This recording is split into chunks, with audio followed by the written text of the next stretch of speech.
Reaction ko sa video ni Mami Tony kasi pinanood ko siya hanggang dulo, from the start hanggang dulo.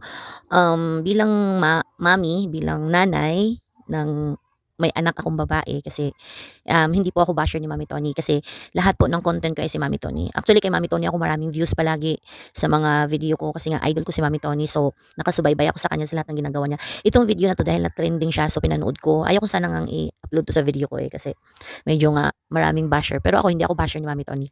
Alam niyo naman, lagi ko siyang pinagtatanggol dito sa ano ko, lagi ko siyang video, lagi ko siyang ina-upload dito sa lagi ko siyang content in short.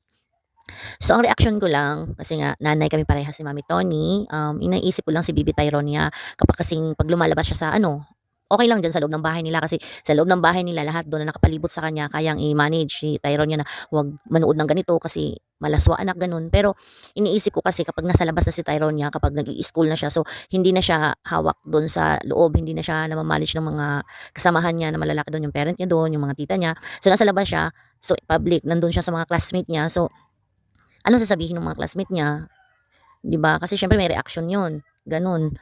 So, maanuhan yung emosyon ni Tyronia.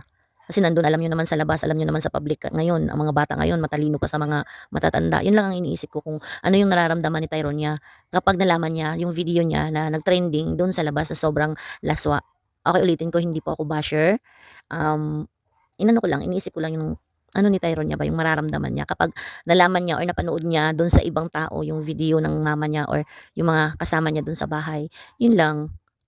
Wala namang masama kay Mami Tondo, ginawa niya yon dahil sa pera, pero minsan kasi hindi naman lahat pera lang, siyempre may emotion din tayo, may damdamin, siyempre nasasaktan din, gano'n lang. Wala naman, siguro kaya namang i-manage ni Mami Toni yung damdamin siguro ni Tyronia kapag na-bash sa labas, gano'n.